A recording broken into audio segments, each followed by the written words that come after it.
ọmọ yín lápọ̀n dàgbà kẹ́ ẹ pọn àwọn ọmọ yín lápọ̀n yè ẹ yé dúró pé dádì wọn ò ṣe gbá o dádì wọn ò ṣàwo wọ́n máa ní nàìjíríà le wọ́n ní cut your coat according to your size according to your cloth ní pàápàá sìn àbí ṣé tó bá gbàṣọ ọ̀pá mẹ́wàá márùn-ún wá sí mẹ́rin wá àbí mẹ́ta wá sí ilé télọ̀ tó dẹ̀ fẹ́ràn tó kètìlẹ̀ ṣé bí nǹkan tí aṣọ ẹ bá wọ̀n tó bá tó ní máa bẹ rán according to your cloth ní fabric tó bá gbé wá sọ́dọ̀ télọ̀ tó bá ní kó fi rọ́ọ̀rù style yìí ní tó dẹ̀ pàápàá mẹ́ta wá kò lè ṣe é rán torí eléyìí gan ó jaṣọ. Sister Moshe Johnson, good morning so obìnrin láti nú ọpọlọ prophecy yẹn làwọn ẹlòmíín tẹ̀lé let me even say this to you tó bá wò káàkiri tó bá yẹ pé àwọn obìnrin míì máa ń ronú pé káwọn tiẹ̀ bí nǹkan tá ṣàkẹ́sọ lánàá tí ọkùnrin tó bá fi ẹ́ lẹ̀ tó bá rí wípé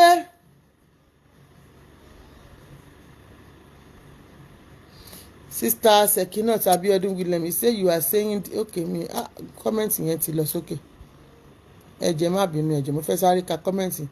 You say you are saying this. What about what Lawal said about her wife? See your mouth. You are one-sided. You are one of the Isonu bloggers. Orí ẹ ló burú. Sekinat Abiodun, you are crazy. You are not even normal at all. Ara yín tẹ́ ń push wọn ni olórí burúkú yín ìka yín ò jẹ́ ṣe tiẹ̀ bẹ́ẹ̀. Olòṣì yín ẹ̀ ń fi wọ́n pa depression yín rẹ̀ ń fa yé aláyé ta káìtì ẹ̀ ń ba ayé wọn jẹ́ yìí tẹ́ máa fi sòtítọ́ ọ̀rọ̀ fún wọn ipe lọ gbájúmọ́ṣẹ́ tí ọkùnrin bá rí pé o ní owó lọ́wọ́ kì í ṣe liability ó wà òkè ó wà pa ó dúró oore dúró sànsàn wọ́n á wá ẹ̀rí wọ́n á locate ẹ̀ wọ́n á béèrè nọ́mbà ẹ̀ wọ́n á sún mẹ́ni tó máa bá wọn wá ẹ ipe lágbájá ń kọ́ ṣùgbọ́n tó bá rí pé ọdún àwọn ló wà ó ń tòbò jẹun ni wọ́n máa fi ẹwọ́ ṣèwé ni kí ló kè mí pẹ̀lú nǹkan tó ń sọ ó ní what about the what Lawal said go and ask Google whatever Lawal say about his wife. I'm less concerned. Kò sí tó kàn mí bẹ́ẹ̀ onígbà ló pe gbá ẹ̀ lákùúfọ́ lọ́mọ aráyé ṣe bá fi kó dọ̀tí tí wọn bá gbọ́dọ̀ wọn wá sórí social media ṣé Lawal publicize ni ṣó publicize ọ̀rọ̀ àwọn ìyàwó ẹ̀ wá sórí social media ni ṣé bẹ́ẹ̀ èèyàn kan ló gbé débẹ̀ kẹ́yìn káwọn bloggers tó gbà lẹ́nu ẹ̀ kán tó máa fi ta káìtì kán tó di pé bóyá pọ́ńtọ̀rọ̀ báárà wọ́n ṣe bá bíyà ńlá kó ní kálukú tó máa sọ tiẹ̀ àtòní DNA àtẹnitán gbọ́kọ lọ́wọ́ ẹ̀ ṣé báwọn náà gbọ́ sórí social media ẹ̀yin ò kí ń fẹ́ kán sòótọ́ ọ̀rọ̀ olórí burúkú yín depression tó máa bá yín jẹ́ tó máa pa yín dànù tó bá ti gbọ́rọ̀ lọ́rọ̀ wá mélòmíì rí rárá even ìmí inú yín ò bá kò bá wọn tó ní issue yìí ẹ̀ bá wọn sọ̀rọ̀ rí lórí fóònù ẹ̀yin àti wọn ò interact rí ẹ̀ ní conversation ẹ̀ ní contact wọn you will come online and start commenting like pé ẹni yẹn ti mọ̀ rí tẹ́lẹ̀tẹ́lẹ̀ bẹ́ẹ̀ ń pò jẹ yín lówó àbí ẹbí yín ni olórí burúkú ni ẹ ìwọ Sekinatu Abiodun kò ní yẹ̀ yálà ya ẹ̀ bọ́ sínú ṣáláńgá torí mi ò pè ẹ́ òórùn ẹ bó ṣe rí ni aláwọ̀ òkú pẹ̀lẹ́. Ṣó ti yẹ yín sìn ẹ̀yin lẹ gbọ́rọ̀ yín wá ṣé nígbà tí mi gbọ́rọ̀ ọkọ mi bá ṣupa tó bá ṣubi bí àṣàkẹ́ni ó lé ń kulè la máa ti sọ kí ló kan àwọn ọ̀rọ̀ orí social media kí náà fẹ́ bá ẹ dá sí ìṣòro tó wà nínú ayé tiwọn gan tírélà ò lè rù tán bọ́ ọ máa fọwọ́ bò mọ́lẹ̀ ni. bẹ́ẹ̀ ni Sister Hajiya Seidat ẹ̀ka alẹ́ animation ẹ̀ka àárọ̀ ìyá mi wọ́n ní àtẹ́lẹwọ́ ẹni ò kí ń tan ní jẹ́ gbọ́ ni even Barrister gan ti kọ́rí kó tó kú bàbá wa olóògbé Síkírù Àyìndé Barrister ó ní iṣẹ́ oògùn tí ń bá rọ̀ ọmọge tó bá níṣẹ́ lápá tó pìrìtì púpọ̀ ọmọge agúnlẹ̀yìn ju ọmọge eyín fúnjowó ó ní iṣẹ́ lóògùn iṣẹ́ lóògùn iṣẹ́ even owó Yorùbá jẹ́ ká mọ̀ pé múra síṣẹ́ ọ̀rẹ́ mi iṣẹ́ la fi ń dẹni gíga bá a kò bá rẹ́ni fẹ̀yìntì bí ọ̀lẹ làárí bá ò bá rẹ́ni gbẹ́kẹ̀lé àtẹramọ́ṣẹ́ ẹni apálára ìgúnpá níye kan báyé bá ń fẹ́ ilé nítorí pọ́n rí nǹkan jágbà lọ́wọ́ ẹni tó bá ń sàmọ́sà ń gúdù ẹ̀ nítorí pọ́n ṣe kí ni wọ́n rí búrẹ́dì jágbà lọ́wọ́ ẹ̀ lọ́ ṣe ń sàmọ́sà ń gúdù ẹ̀ tí o bá níṣẹ́ lápá tó bá ní nǹkan kan gbogbo nǹkan tó ń wù ẹ̀yìn wàá kàn máa fara sínú dání wàá máa fi ara sínú dá Ọlọ́run má ṣe wá lẹ́ni tí yóò mọ̀ fara sínú dá kí ló dé, kí ló ṣẹlẹ̀ gangan? Ẹ̀yin èèyàn ẹ̀ nílé sòótọ́ ọ̀rọ̀. A ti rí ẹni tó ń ta pure water tó ń kọ́lé. Ṣé béèyàn kan ló ṣe báwọn èèyàn kan ló ń bú mi yìí?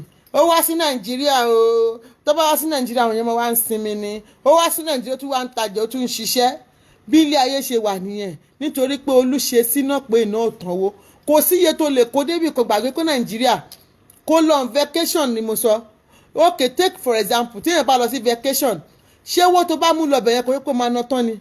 Táwọn èèyàn bá wá sí Nàìjíríà yìí, tó bá wá ṣe holiday tó ń ṣiṣẹ́ kankan, báwo náà ṣe máa ń rí tó bá padà? Wọ́n máa jẹ gbèsè ni. Wọ́n á máa sáré kiri tó bá dé, wọ́n á máa ṣiṣẹ́ àṣepajúdé tó bá padà sílùú òyìnbó. Torí pé ìwọ̀nba yìí tán kó wá wọ́n ti ná tán. Ṣé wọ́n ti dé láti ìlú òyìnbó, ọmọ àbúrò máa wá, ọmọ ẹ̀gbọ́n máa wá, àbúrò ẹ̀ wá, fámìlì àrògbà yìí ẹ̀ka kí ló ní ìdíkínà bó ti yẹ pé kó má fún wọn lówó bó ṣe oúnjẹ mẹ́ta ojúmọ́. O mọ èyí téèyàn fi ń so oúnjẹ Nàìjíríà ni, ìyẹn tó bá fẹ́ so oúnjẹ gidi o. O mọ èyí tó fi ń so oúnjẹ Nàìjíríà, 10,000 naira go so oúnjẹ. Bẹ́ẹ̀ ni pé o fẹ́ so oúnjẹ ọ̀pọ̀ èèyàn, 10,000 naira tó bá ṣe oúnjẹ yẹn ẹsẹ̀kẹsẹ̀ lè máa jẹ tán. Táwọn ọmọ àbúrò mi wá tí gbogbo wọn wá, táwọn ọmọ ọkọ mi náà dé gbogbo wọn tó bá wá sí ibàyìí, táwọn máa ṣe ráìsì báyìí pọ́ọ̀tì ńlá ni wọ́n jẹ tán fèé nìyẹn, lẹ́ẹ̀kan nìyẹn o. Wọ́n yìí máa jẹ tọ̀sán, wọ́n máa jẹ talẹ́. Ó bá fẹ́ dín dòdò báyìí a máa rọ̀ gẹ̀dẹ̀ 3,000 naira pé ẹ lọ dín, ẹ lọ ṣe ẹ̀wà dìdíkà méjì. Ó mọ ètò ń tẹ̀wà ni. Tẹ́ ẹ̀ bá ti lè ṣiṣẹ́ ẹ máa fojú ara yín rí rádaràdá nínà.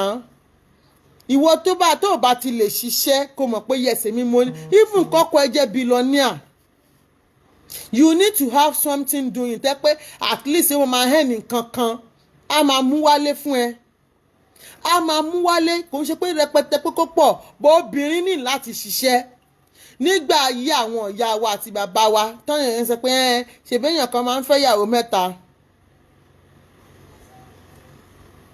Thank you Sister Jerry Dosunmu. They were lazy. Laziness ló ń pa wọ́n kú Nàìjíríà yìí. Ìmí inú wọn gan kó ṣáà máa dóko kọ́bọ̀kọ́bọ̀. Bọ̀dá ṣẹ́ẹ̀fẹ̀ kan bá ti tẹ̀ lọ́yàn tó ti kíìsì ẹ̀kọ́ fún 5,000. Ààrẹ ẹni tó yẹ pé 20,000 ló fi bẹ̀rẹ̀ òwò, mo sì máa tẹnu mọ́. The lady even she cooked for me last week nígbà tí a fẹ́ ṣe èdè sí bàbá ọkọ mi ní jẹjọ nínú ló pé jẹjọ. I only gave her support her with 20,000 naira 2 years ago. 20,000 naira yẹn ó ti sọ di ketra lẹ́nìí. Bẹ́ẹ̀ láàárẹ̀ nìkan ti sọ pé téèyàn bá fóun 100,000 ó máa ná jẹ ni. Sórí ẹni yẹn ò deserve ká fún lówó náà. Àbáwọn tó ṣí ṣọ́ọ̀bù tó yẹ pé kò tó oṣù mẹ́fà tó fi tì í pa. Ọlẹ́ àìnímọ̀wó ṣe kó ṣáà máa wówó bìrìbìrì. Bí n ṣe ń tà 10,000 5,000 yìí, èmi ni mo mọ nǹkan tí mò ń ṣàjọ, mò ń ṣà nǹkan mi jọ. Tí n bá kó owó wá gan, díẹ̀ ni màá ná nínú ẹ̀. Torí pé kí ni owó yẹn mo ti lọ fi rajà. Mo ti fi ń ṣe turnover. Ṣùgbọ́n ẹ̀ mọṣẹ́ ṣe ju pé kẹ́ máa béèrè owó lọ́wọ́ ọkọ yín lọ.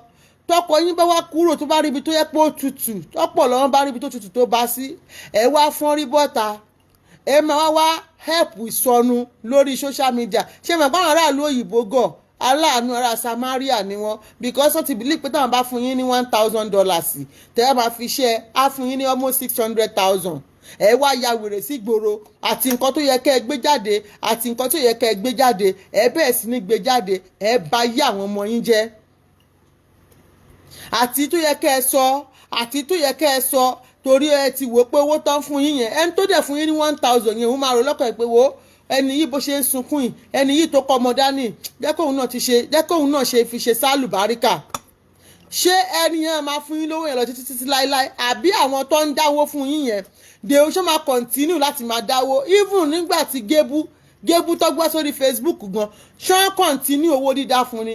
Ìgbà olóbí òréré short time ni for little period náà máa dáwó yìí fún yín. At the end of the day ńkọ́ níbo lè máa padà fojú sí. Wọ́n dẹ̀ sọ pé nǹkan tá a bá ṣiṣẹ́ fún wọ́n ní kì í pẹ́ lọ́wọ́ ẹni. Ohun tá a bá ṣiṣẹ́ fún òun ló máa ń ṣe kíni òun ló máa ń tọ́jọ́. Nítorí pé ẹ̀ lágùn ẹsẹ̀ ọ̀rọ̀ yín nítorí pé Bíbélì sọ pé nínú ogún wa làwọn ó ti máa jẹ.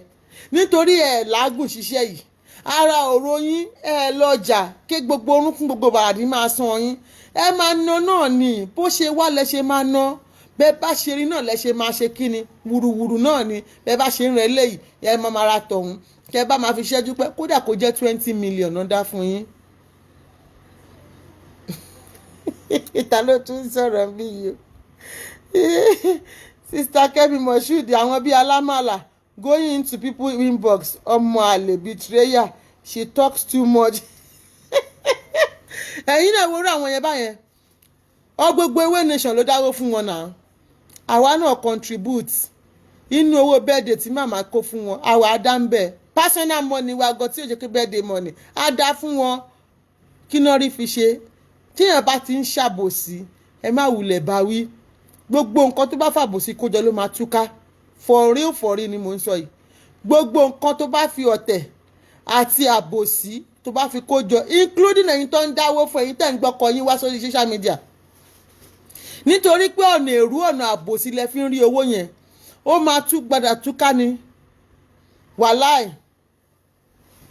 ó máa padà túká torí pé ẹ bìlí pé kẹ́ bá tèèyàn kan jẹ́ kó àwọn èèyàn fi lè ṣàánú yín ẹ lè ráàánú gbà irú àánú burúkú yẹn wọn kò ṣe fún yín ni inú àwọn tó ṣe fún yín tó bá yẹ pé inú wọn dùn ìṣẹ̀dá wọn gòòdùn ìṣẹ̀dá wọn ò dùn sí so owó yẹn ẹ lè fi ṣe nǹkan rẹ to be honest with you ìwọ tó bá yẹ pé òun parọ́ torí kinní kan máa ṣe mọ́mọ́ mi wáyé láti ìlú òyìnbó àwọn ọkọ tí mo fẹ́ torí pé mo support lágbájá ọ̀nà àfimílẹ̀ àwọn ní promise and fail kinní kan owó gbá kan ó bẹ̀ sí ń gbowó bó ṣe ń gbà lọ́wọ́ Táyé ló ń gbà lọ́wọ́ Kẹ́hìndé Ìdòwú ògbẹ́yìn Alábá gan àgàgàgà kọ́ máa bá yín sanwó skul ọmọ kí ló ṣẹ̀yìn tẹ́ ẹ bá dé kí ló ti ń pè ẹ̀yìn ẹ̀yọ̀ lẹ́kọ̀ọ́ ẹ máa rí àwọn ọmọ Yíbò Yorùbá gan tiẹ̀ ti join nísìn tó ń dín pọpọ́ fàlàtà wọ́n máa dín sọ́séèjì gísàdì tọ́kì bó ṣe ń di èrò máa àga tó fi bá lọ fún báyìí èrò máa pélé wọn lórí ni mo dẹ̀ ti rí wọn bẹ̀ sí kó ń ṣọdún 6 tán bá máa mówó lọlé bẹ́ẹ̀ lẹ máa rẹ́ lómi tẹ́ pé ìrọ̀lẹ́ ni á gbé kúlà ráìsì kan jollof ráìsì fried ráìsì sàláàdì á gbé pọ́ọ̀tì kékeré báyìí ẹja àtẹran wọ́n mówó lọlé kí ló ṣe ẹ̀yin ọ̀lẹ ayé yín bàjẹ́ sórí Facebook olè àpà ẹ máa ní Nàìjíríà tí ò easy is it because you guys are in abroad will you keep quiet èmi gan ṣòwò ní Nàìjíríà Ọlọ́run má jẹ́ ara padà sí burúkú mo lè ṣe rẹ́sì ta ẹgbẹ́ abẹ́ dáhùn mo lè ṣe ráìsì ta níwájú ilé wa ẹni tó bá kà lẹ́nu máa rọ because ọmọ tó bá mówó délé nìyẹn ẹ̀ máa yìn sofa tí n bá ti lọ tọrọ jẹ tí mi ò dé máa ṣe bá bíyà ńlá bẹ ṣe ń ṣe rárá dákú lórí Facebook yìí tẹ́ ń tọrọ owó kiri tó wá ń dáwó fọ́jọ́ ọ̀la yín ẹ ti ta glory yín ẹ ti ta ọjọ́ ọ̀la àwọn ọmọ yín owó ẹni tẹ́ gbowó lọ́wọ́ ẹ̀ wọn bí ìyá yín dákẹ́ ẹ bú àbẹ́ni tó kó 500,000 fún ẹ nísìn tó bá rí ẹ tó ń ṣe nǹkan tí tó bá rí tó ń ṣe nǹkan tí ò dáa wọn bí ìyá láyà ẹ̀dá kó lọ kojú ẹ̀ tó ráyè ẹ̀ máa padà bàjẹ́ sí wọn lọ́wọ́ ni ẹ wá sọ̀rọ̀ ayín di gbàǹjo nítorí pé mi ńgbà tó kógo ò ní yìí mọ́ ni okó ò lérè tó bá yẹ pé láyé ìgbà tó kó lérè ni okó lè máa dó tó máa fún yín lówó bọ̀ ẹ ti rí pé okó gan ò lérè do free ni wọ́n àwọn gan ń wẹ́ni tó máa jágbà lọ́wọ́ ẹ̀ àwọn gan ń wábi tó máa ṣẹrù kalẹ̀ sí táwọn máa dìyàwó tẹ́yìn máa di ọkọ nítorí ẹ̀ lẹ ṣe bẹ̀rẹ̀ sí ní tọrọ bárà kiri ojú òtí yín rẹ̀ ẹsẹ̀ yín ò padà máa tètè kú òkò ló ń jẹjẹ even nǹkan tójú bá ká yín mọ́ ẹ máa jalè ẹ máa múṣẹ́ lọ pé lágbájá iṣẹ́ rèé kọ́ lè bá fún yín lówó because ẹ lè ṣiṣẹ́ dádì wa ni dádì wo tọ́jú ọmọ kí ló dé tí wọn náà tọ́jú ọmọ ẹ ebi ìtóbìnrin bá bí ló máa wọnú yàrá ẹ bàbá gbogbo ayé ni mi ò gbọ́ rí kóbìnrin máa sùn kó máa jí kẹ máa so mọ́ àwọn èèyàn káàkiri my daddy my area father my area mother kẹ máa fi tọrọ bárà kiri kẹ máa ní fake love I love mama so much I will never disrespect her nígbà tó wọn bá ti fún nígbà tó owó wà nìyẹn o once owó bá ti tọ́tọ̀ fún yín lówó mọ́ báyìí ìgbẹ́ni máa rí torí wọn náà ni ẹ má sọ̀rọ̀ wọn bí o torí wọn ni o torí kinní kan ni o ẹ ní ojú tì pàápàá ẹ lójú tì ṣákáworo tí mò ń ta yìí gan ẹlòmíì ń ta.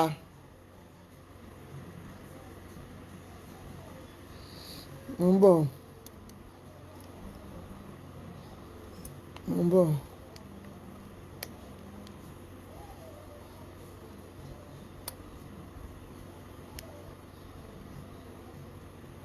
Some of our Nigerian people are lazy people. They look for free money. Bẹ́ẹ̀ ni o, they are looking for free bills ni free money ni. Ẹ rò bóyá Dangote ó dúró láti má ṣiṣẹ́. Kò dúró kò rọsẹ̀, ẹ̀yin wá ń sùn ẹ̀yin ń jí. Ẹ ń sùn ẹ̀ ń jí. Màmá ń gbà mí bá máa ṣe ṣáàtì títí dago 4 òru ni. Èèyàn kan ló sọ níjẹta ń sìn ní àbíjọ́ òní mo wà lórí ṣáàtì tí mò ń jó. Ayé Ìbàdàn ṣé pati ló lọ ṣe Nàìjíríà ni alẹ́ lọ́pọlọ ọ̀dẹ̀lẹ̀ lómi inú yín ẹ̀ẹ́dẹ̀ lè taráyé lọ́rùn kò sí nǹkan tẹ́ lè ṣe tẹ́ taráyé lọ́rùn nígbà táwa ń tajà lójú méjèèjì yẹn ni a kò ní sinmi ọjà ló ń ta Nàìjíríà ó tajà ní Canada ó tún dé Nàìjíríà kò ní sinmi ó tún bẹ̀rẹ̀ sí ní tajà ó tún ṣe kíníkan a tún lọ pati eléyìí tún ní ṣé pati lè wá máa ṣe Nàìjíríà ní ṣe rí pé ẹ̀ ní ọpọlọ kò sí nǹkan tíyàn lè ṣe fún yín tó máa tẹ́ yín lọ́rùn mo rí rẹ́dẹ̀ẹ̀dì kan má bínú ẹjẹ́ ìwò rẹ́dẹ̀ẹ̀dì yẹn mo rí wọ́n fi rẹ́dẹ̀ẹ̀dì sórí kọ́mẹ́ǹtì yẹn kan wèrè tó sọ̀rọ̀ Mr. Lawal ni wọ́n ní onígbà ló pe gbẹ́ ẹ̀ bẹ́ẹ̀ tẹ́ ẹ̀ bá gbọ́rọ̀ Mr. Lawal wá sórí Facebook orí social media in the first place ẹ máa mọ nǹkan tó ń jẹ́ Lawal ṣé máa mọ nǹkan tó ń jẹ́ Lawal family ẹ lè mọ̀ nítorí pé èyí ẹlòmíì gan ọkọ ẹ ti fàbúrò ẹ lóyún ṣe gbọ́ wèrè wọn máa bọ́ sórí social media máa type wọn máa instigate ìjà wọn máa castigate ẹlòmíì I hate that Lizzy I don't like her she still proud ẹ bá ń bi wọ́n léèrè pé ṣé wọ́n ti bá Lizzy sọ̀rọ̀ rí ẹ bá ń bi wọ́n léèrè pé Lizzy tó ń pariwo she is so proud she is so arrogant she is this ṣé ẹ ti bá sọ̀rọ̀ rí ṣé ẹ ti ní one-on-one conversation àní ìkànnì yín ọ̀bàyéjẹ́ nìyẹn àbáyé aláyéjẹ́ nìyẹn ẹ̀ ń ríbi tó dùn ẹ̀ẹ̀rí kẹ bọ́ta kẹ parí ìjà rí báyìí ẹ̀ẹ̀rí kẹ parí ìjà rí kẹrí pé jà yìí ló ń lọ yìí o àfi kẹ gbà kan rí àwọn kan ti ẹ̀wà wèrè orí social media ni wọ́n ẹ bá ti gbọ́rọ̀ wá báyìí torí pé wọ́n ní the viewers yẹn wọ́n wá ẹ̀rí ara wọn máa ṣe party 1 to 1000 ni ṣùgbọ́n síbẹ̀síbẹ̀ náà ayé wọn kò nítumọ̀ àwọn tẹ̀ ń lépa yẹn ń pò kìkì wọn ni ìgbà tí wọn náà bọ́ta ń sìté ní ọkọ mi o láàrin kinní kan o kò ṣe gbádá kan o kò ṣe kòdò kan o kò ṣe kòkò bàbá aṣáṣun ló bá tán dáwó lẹ́yìn owó nǹkan kí ló tún kù nǹkan tẹ máa ń gbàgbé ni pé irú obìnrin bẹ́ẹ̀ ọkùnrin kò ń fẹ́ nǹkan kan ṣe pẹ̀lú wọn mọ́ títí láéláé ìwọ tó bá ti wá ta ọkọ ẹ lórí social media tó bá tiẹ̀ fẹ́ gbẹ̀bẹ̀ àwọn fámílì ẹ̀ máa sọ fún pé ìyàwó òun yóò ń ṣe ìyàwó wọ́n á ní apani obìnrin lélẹ́yìí o má sùn mọ́ o torí ẹ̀ mọ̀ èyí sọ́njẹ́ pé bóyá ń jẹ́ ẹ wọ́n fi lè pé bóyá mo hate Fọlá kí ló kè mí èmi ò hate èèyàn kò ṣẹ̀ mí kò ro mí but the thing is gbogbo conversation one-on-one ó yàtọ̀ sí pé èmi àti lágbájá ń jà mo rìkọ́ọ̀dù ẹ̀ we are talking about ìwọ àtọkọ ẹ̀ ń dialogue ẹ̀ ń sọ̀rọ̀ one-on-one yóò ń ṣàṣì recording ẹ bẹ̀rù Ọlọ́run náà ẹ bẹ̀rù Ọlọ́run sọ tòótọ́ fọmọbìnrin yìí kó lè di ọjọ́ iwájú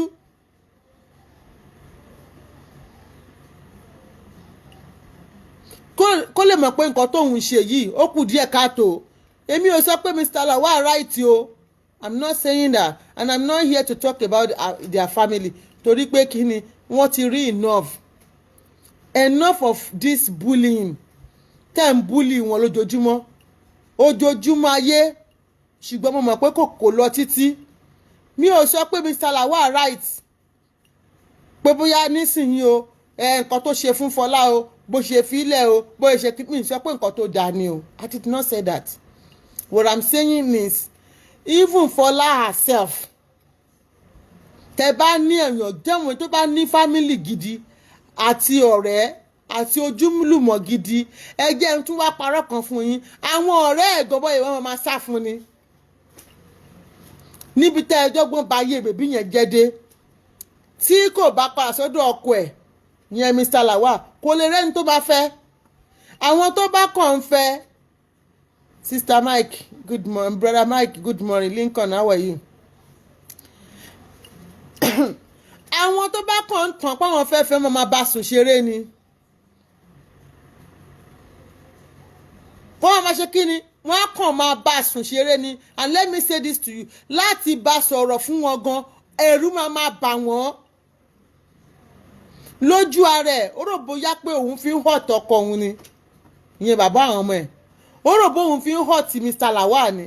Òun kò mọ̀ pé òun gan fi ń ba yàrá òun jẹ́.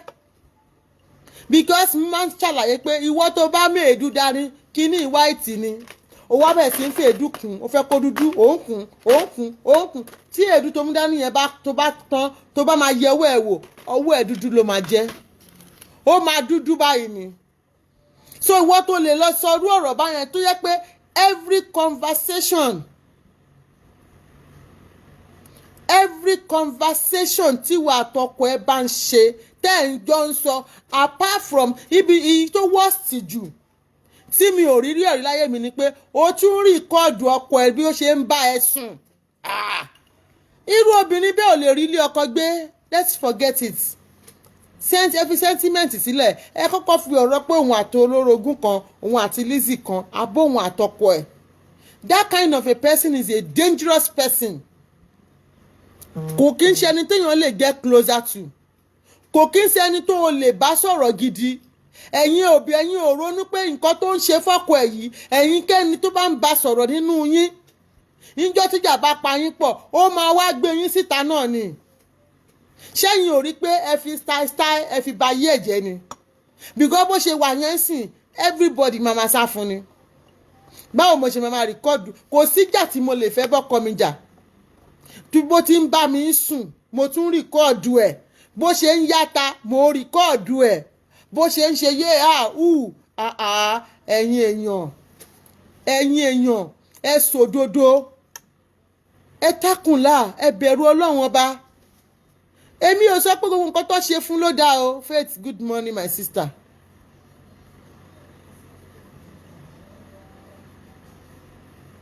Èmi ò sọ pé gbogbo bó ṣe treat ẹ o. Mi ò sọ pé ó dáa o. Mi ò dẹ̀ sọ pé kò dáa o. Mi ò sọ pé bí Mr. Lawal according to ẹ mọ̀ pé nígbà míì tẹ́ bá fẹ́ jà ẹ máa tún rojọ́ múra yín lẹ́sẹ̀ tẹ́ ẹ bá múra. At least nínú àwọn audio mi a gbọ́ tí bàbá yẹn sọ pé 600,000 ni ẹ yọ 100,000 bẹ́ẹ̀. Ṣé ó padà dá 500,000 yẹn padà sínú àkáǹtì Mr. Lawal ni? Ṣé ó dá padà síbẹ̀ ni? Ẹ yé máa ṣe lọ́hùn. Sister Fausa Obuki Ogunji Ọ̀gíní ẹ̀ka àrọ̀mà ṣàlàfíà lẹ́wà. Ṣé ó dá 500,000 ṣàgbọ́ bí ẹ̀ẹ̀mejì bí ẹ̀ẹ̀mẹ́ta nínú ọ́díò tóun náà play tó rìkọ́ọ̀dù ọkọ ẹ̀. Ẹ̀yin èèyàn ẹ ṣe ya ìkà. Ó ṣe jẹ́ pé tẹ bá ti hate èèyàn hatred tẹ nífẹ̀ẹ́ nìyẹn will not allow you to say the truth. Lizzy bó ṣe wà yẹn èyí tó jẹ́ titi ẹ̀ mo máa ń sọ pé why would you come out and request for DNA? Mo ti sọ rí kò ń ṣe kíní mo ti sọ lórí Facebook yìí rí. And ẹ jẹ́ kí n sọ kọ́kọ́ fún yín ṣe rí àwọn ọkọ wa tá à ń fẹ́ yìí. Ó máa ń take grace of God kẹ́ tó rí ọkùnrin tó bá ti ní ìyàwó tẹ́lẹ̀tẹ́lẹ̀ tó ẹ̀ṣẹ̀ wá ní ààyò tí ò ní sọ nípa ìyàwó tẹ́lẹ̀tẹ́lẹ̀ yẹn. Ó máa ń take grace of God láti jẹ́ pé ọkùnrin yẹn máa lè control ẹnu ẹ̀ láti má sọ pé àyàn báyìí ni ìyàwó mi nǹkan báyìí ló ṣe nǹkan báyìí ni kìnnìkan ìgbádà kan alugi kan. And ó wá take ẹni tó bá tún ní wisdom láti wò pé irú ọ̀rọ̀ yìí ṣó yẹ kó sọ jáde. Ó kẹwò yìí tó ṣẹlẹ̀ lánàá nísìn tí Àṣàkẹ́ talk show wá sọ ṣé girl yẹn ṣó wà in a position láti wọ́ síta sọ fún blogger pé ọmọ wọnú o ọkọ òun sọ fóun pé àwọn ṣe DNA kò ń ṣe àwọn ọmọ ẹ̀ àwọn ọmọ àlè ni ṣó ní ẹ̀tọ́ láti sọ bẹ́ẹ̀. The thing is ìlara àti ìtara àti owú jíjẹ ó máa ń jẹ́ kí àwa obìnrin máa ṣì ìwà wù.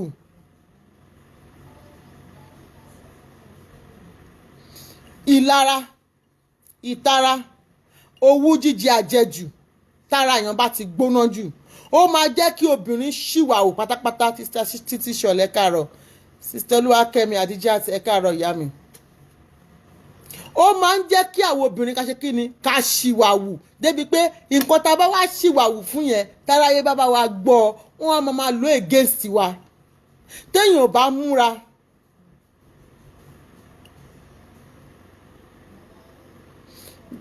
Though I feel for Shola, but she has vandalized her integrity in the process of avenging her husband. It is later she will realize the harm she has done to herself. She does not have sincere people around her.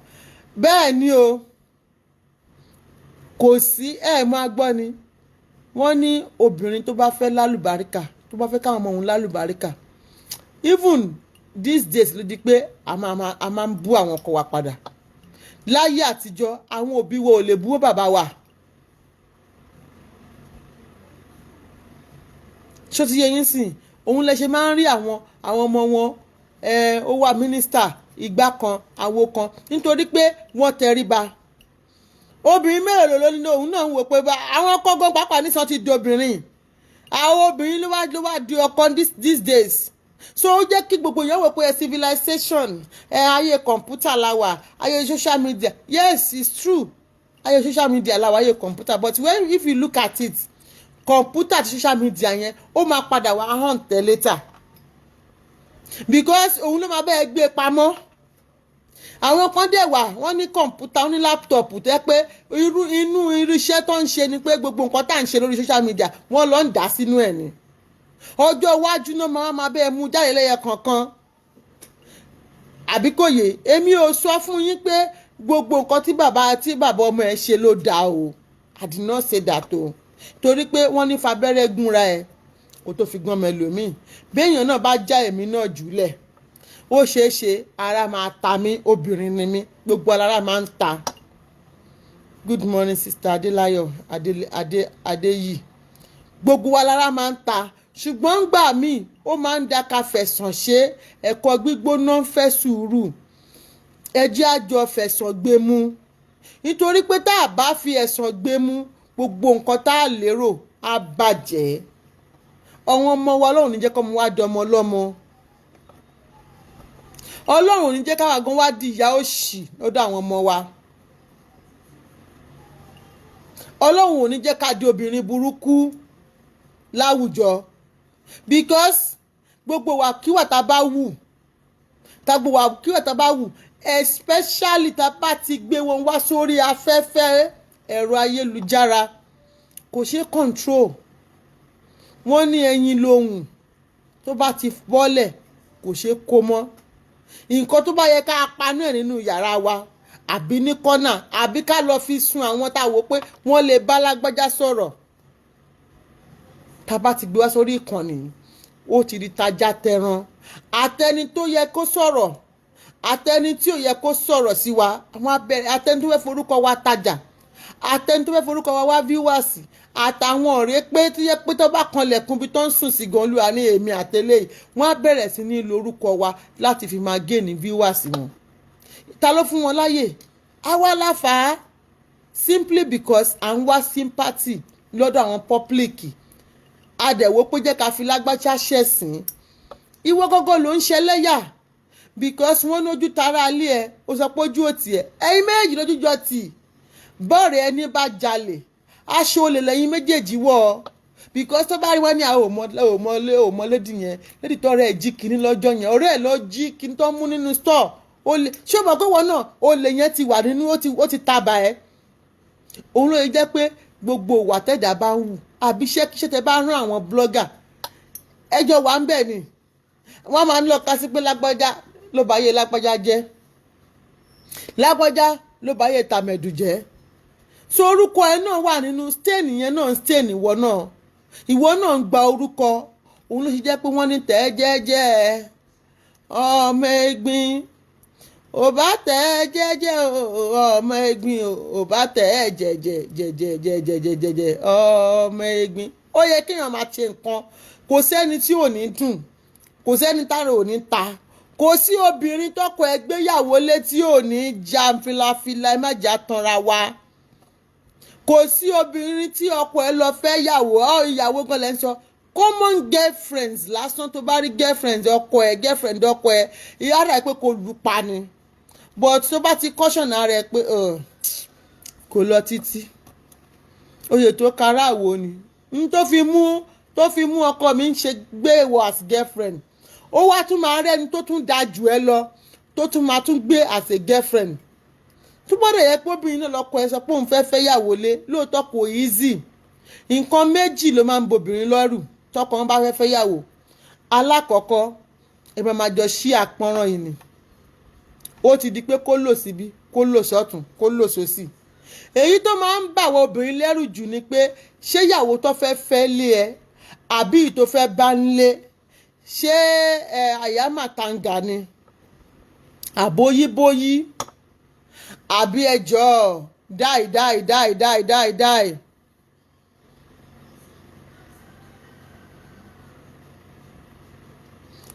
She came out again to abuse Wonu. Really? Irú wọn ò kí ń gbọ́. Irú wọn ò kí ń gbọ́. Ó dìgbà tó bá tẹ́. Tèmi yẹn tẹ́ pé òun ò lè bàjà because Wonu ò lè descend solo kó máa exchange. Ó fẹ́ kán máa exchange words náà méjì kó jọ máa búra wọn. Ẹlẹ́yà nìyẹn. Kò ní ìdí Wonu ti sọ fún pé òun ò ní ìdí ẹ̀. Ẹ jẹ́ kóhun nìkan. Wọ́n ní èèyàn kan là ń fa ìsùn wọn lẹ̀ fún. Kí èèyàn kan bá dẹ̀ ń dá wèrè ṣe, ẹjọ́ máa ṣe.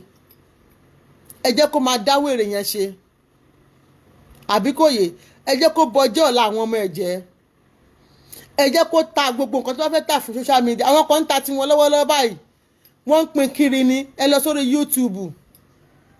Wọ́n ń pín kiri ni. Wọ́n dẹ̀ ń pín kiri àgbáyé ni. Kò yẹ kó bóyá èèyàn kan ló gbọ́ èèyàn kò gbọ́. Bẹ̀rẹ̀ Síkírù Adébélò ṣe ìwà ẹ̀ka àrẹ̀sà. Gbogbo èèyàn ló ń gbọ́ gbogbo voice note yẹn. Whatever lọ́wọ́ comment section.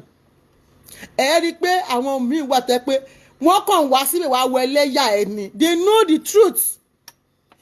Wọ́n comment síbẹ̀ báyìí pé ó ti bọjọ́ ọ̀la ẹ jẹ́. Táwọn ọmọ ẹ̀gàn ó ti bàlùmọ́ ẹ̀. Ta ló fẹ́ fẹ́?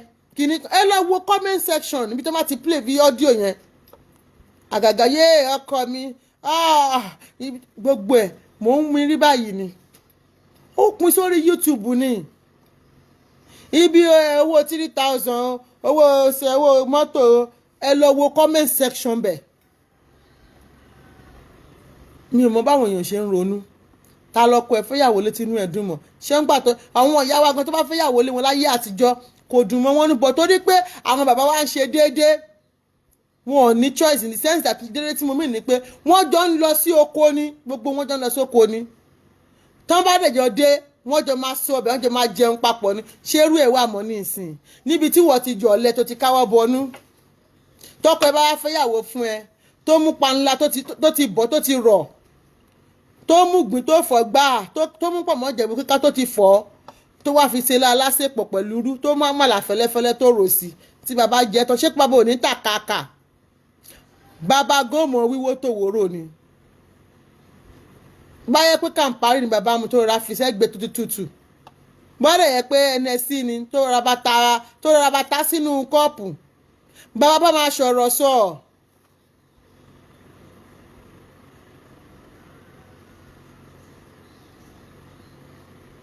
Bàbá máa sọ̀rọ̀ sọ kí ló tẹ̀ máa gbà fọlọ́run kẹ́ kọ́kọ́ máa wò báyìí.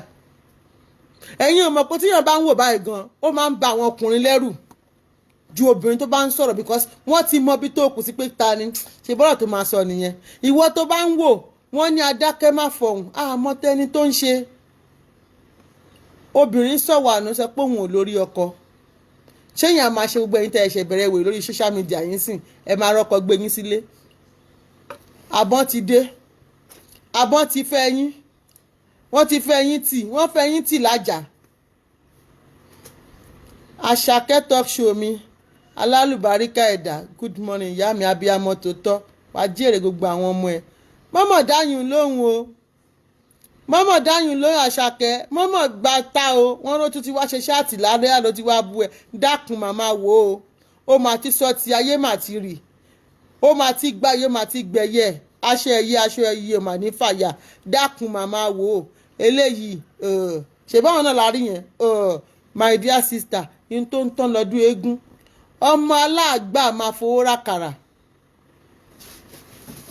in tó ń tán lọ́dún eégún àwọn tó ò gbọ́ ni àlọ́tàún àbọ̀tànú ẹ̀ àwọn tó ń sọ̀pọ̀tì ẹ̀yìn náà máa sọ pé olóṣì ní olórí burúkú ṣé wọ́n nìkan ló bímọ fún wọn ni ṣé wọ́n nìkan ni Faith mi good morning olúwa bá mi ṣe Ọpẹ́yẹmí ẹṣẹ́ yàrá ìyá mi wọ́n ní ṣé wọ́n nìkan ni kí ló dé tí wọnú ọlá ọjà kí ló dé tí ó yí first wife ọjà gbogbo wọn náà bímọ ó ṣe wá jẹ́ pé wọ́n nìkan àní èkúté ti tọ̀ sí wọn lápá ọ̀lẹ ni wọ́n àtòbò jẹun orogún ológun dẹ̀bi ti àyà nígbà tó bá ń kí n tẹ̀ ń ju nínú tó ń ṣe àwọ̀ sùnlẹ̀sùnlẹ̀ àwọ̀ sùnlẹ̀sùnlẹ̀ gẹ́gẹ́dẹ́ gẹ́gẹ́dẹ́ gẹ́gẹ́dẹ́ ẹ ní mọ̀ pé iṣẹ́ olórin iṣẹ́ tó lágbára ni bọ́n bá fẹ́ fẹ́ wọn wá fi yín ṣe nǹkan àlejò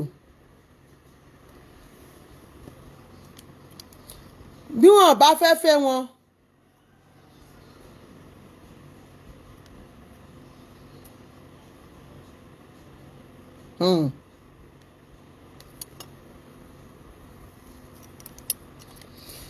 bí wọn bá fẹ́ fẹ́ wọn wá fi wọ́n ṣe nǹkan àlejò wá fi wọ́n ṣe ẹ má jẹ́ nkọrin yẹn ìyá àbàdàn mọ́mà lọ́tẹ̀ má ṣàjẹ́ kí n kọrin yẹn ó dà mo ti gbọ́ mi kọ́ wọ́n á fi wọ́n ṣe nǹkan àlejò wọ́n á fi wọ́n ṣe welcome from there inú wọn á máa dùn ẹ̀wọ̀n náà fẹ́ gba star nínà wọ́n fẹ́ star pé ìyàwó lágbájá mo bímọ fún lágbájá nǹkan tó páyé wọn jẹ́ nìyẹn nǹkan tó ń pa wọ́n tó báyé wọn jẹ́.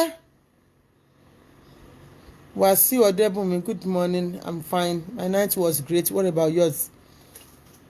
Nǹkan tó báyé wọn jẹ́ yòyò ayé olè ojú kòkòrò ọ̀kánjúwà táwa bá fẹ́ máa dó lórin láyé ìgbà tí àwọn Wasiu tó ń kọrin ní La Parias láyé ìgbà tó kọ́kọ́ kọrin àkọ́kọ́ tó kọ́kọ́ fún lóyè lógìjò tó wá celebrate ẹ̀ olóògbé Musili Tóyìn ọ̀rẹ́ mi ó máa ń jó kiri báyìí ni àjọ máa ń rìn kiri ni èmi mà torí ẹ̀fẹ́ yàn kọ̀ọ̀kan òun náà mà torí ẹ̀fọ́ olórin o láyé yóbóró mi Sandoka mi mo wá play gbogbo ìgbà yẹn ṣùgbọ́n torí pé wọn lè ṣiṣẹ́ ó ti rí pé ó ti bìlí pé bàbá wa Láre Tẹríba àwọn lọ́kọ́ Fáṣàkẹ́ talk show tó dẹ̀ fi ń ṣe kíni tó fi ń gbé oúnjẹ oríṣiríṣi wọlé tó fi ní African store tó fi ń tó oúnjẹ tó ń ta gbogbo tó ń taṣọ tó ń ṣe kírìmù òpònú sọ̀wénù ìwọ gángan fúnra rẹ̀ ò jókòó pé kí ni ìwọ lè fi bẹ́tà láìfù títí ẹ̀ kí ni ìwọ ṣé gbogbo ọkùnrin tí bá fẹ́ǹsì tí mo ti fi wọ́n lẹ̀ ń sin ṣé wọ́n ní máa wá mi ni wọ́n fẹ́ wá mi pa àbọ̀n ti wá mi wọ́n wá mi dànù wọ́n wá mi dákú torí wọ́n mọ̀ pé Ọlọ́run gbàdúrà yà tó bá rí pé Ọlọ́run ò gbàdúrà ẹ̀ ó ń ṣálàtàrà aago ń rágó kiri ni tó ń yaṣọ wọ̀ tó ń jalè ò bá tọ̀sán ṣì wọn ò ní wo bí tó wà ṣùgbọ́n tó bá rí pé Ọlọ́run ti ń bọ́tà búrẹ́dì gbígbóná tó rí pé bọ́tà Ọlọ́run fi bọ́tà síbẹ̀ tó yọ gẹ́rẹ́gẹ́ tó wọnú ẹ̀ lọ ṣìnra tó wá tó jẹ́ kí búrẹ́dì yẹn fine wọ́n á wò pé jọ́ ṣàánú mi tiẹ̀ gé búrẹ́dì díẹ̀ fẹ́mi náà jẹ́ ń bẹ́ẹ̀ bí láyé ṣe rí nìyẹn never reply her má tiẹ̀ bá sọ anything mọ́ má tiẹ̀ ṣe bí ẹni pé orí jẹ́ ó máa dágbó kó máa ṣe kí ni jẹ́ ó máa gbó lọ nìṣó torí pé kò wọ́ ọ̀tẹ̀ ìgbà míì gan wà kíyàn bá dákẹ́ ó máa ń bẹ́tà. So ìjẹ́ lọ sí tọ́ni pé ọmọ máa tún dúró re tí ò bá ṣòrun Nàìjíríà ẹjọ́ mọ́ dúró re mo sì dúró re báyìí bá lọ pàtí mi mo mọ bí mo ṣe ń tò nǹkan mi pọ̀ tó bá sẹ́ndì fọ́tò sí wọn àwọn tó bá lè sẹ́ndì fọ́tò sí wọn a máa pè èmi yẹn máa gbé fóònù torí mo ti lọ́kọ abẹ́ ìgbọ́kọ̀jẹ̀kẹ́ ti má rì mo ṣèyàwó legal wife ni mí legal wife ni legal wife Àdìgún kò pé méjì èmi gangan lèmi wọn nífẹ̀ẹ́ lòmí ìṣe mi so àmọ̀ràn mi fẹ́yìn obìnrin tẹ̀ ń ṣòṣì orí social media ẹ lọ wá ṣẹ́ṣe ẹ lọ wá iṣẹ́, ẹ lọ wá ṣe, ẹ yé bayé àwọn ọmọ yín àtọkọ yín jẹ́. Ọ̀la ń bọ̀, àwọn tó ń tẹ̀ ń bayé ọkọ yín jẹ́ fún yìí wọn ò ní sí ń bẹ̀ mọ́ tó bá di lọ́la. Kò lọ títí, àìmọye ní tó ti kú lórí social media ìtẹ́ẹ̀mọ̀. Àwọn tẹ́ ti bayé ọkọ yín àtàwọn ọmọ yín, àwọn ọmọ yín gbogbo lẹ bayé wọn jẹ́, to be honest with you. Nítorí pé tó bá yẹ pọ́bìnrin ni wọn ò ní rọ́kọ fẹ́, wọ́n á lò wú ìyá gbọ̀n lọ́mọ òràn, like mother like daughter. Abẹ́gbọ́, like mother like daughter ni. Wo ẹ jẹ́ ń sọ kọ́kọ́ fún yín, gbogbo nǹkan kọ́ lóògùn. Èèyàn yóò ṣègùn fún o, ó ṣègùn o, ó ṣe gbá o, ó ṣàrò káyé ògùn. Kí ló kèmí pẹ̀lú ògùn? A ní kó dúró re kíkí ní máa ń gbọ́ Kudi. Zakari Moshood wọ́n ní legal wife ibú owó ìyá àbàdàn tíátíá. Bẹ́ẹ̀ ni o, legal wife ni o, wọ́n ti fòǹtẹ̀lú gbàgà. Gbogbo ẹ̀yin tẹ́ bá ń gbé mú ẹ̀kan ń gbé mú ni. Ọkọ mi bá ń do yín gẹ́yìn jí yín dó ni. Wàláì kí ẹ ti fẹ́ ra rí ni mo sọ, tí ń bá ń do yín jí yín dó ni. Ẹ lè jọ rìn títì, à ń kó lè sì lè pa yín pọ̀, kó sì lè gbé yín lọ patí bí ó ti gbé mi. Olórí oko gangan lélẹ̀, legal wife ẹni ń sọ̀rọ̀ yìí, kí ló kàn mí? Tó bá ní Kudi ego,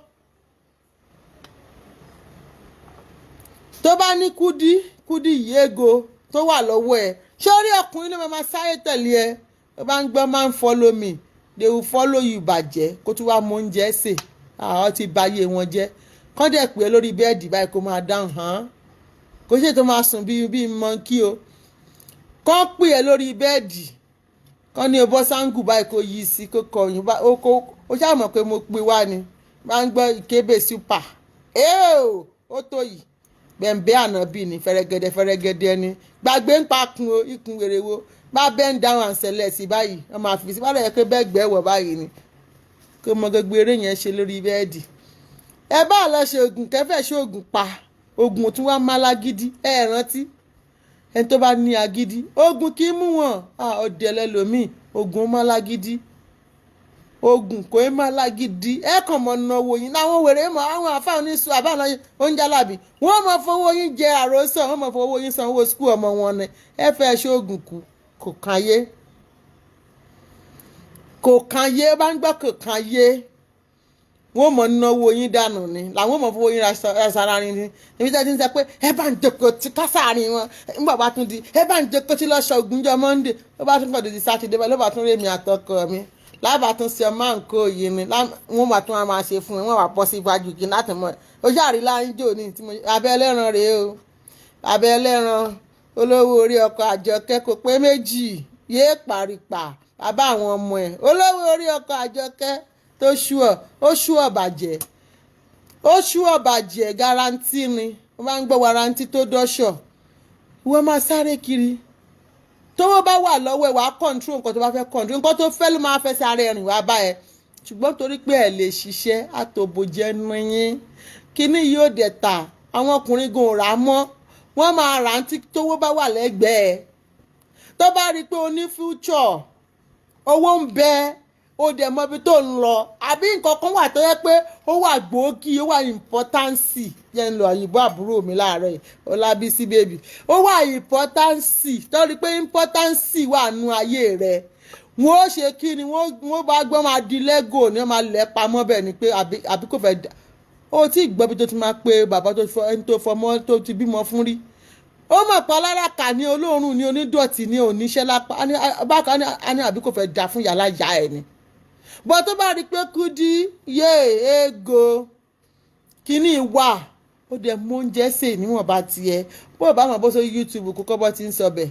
Sórí bó bá tiẹ̀ gbọ́ bẹ̀ sè, sáàmọ̀ bẹ̀ ẹ̀gúsí oríṣiríṣi, ọ̀gbọ̀nà ń kọ́ mọ́ ó sè, kó mọ́ bá ti ń ro sẹ̀mọ́, èyí ṣe sẹ̀mọ́ ń kókó, mọ̀ láàárọ̀ lọ́kọ̀ lórí YouTube.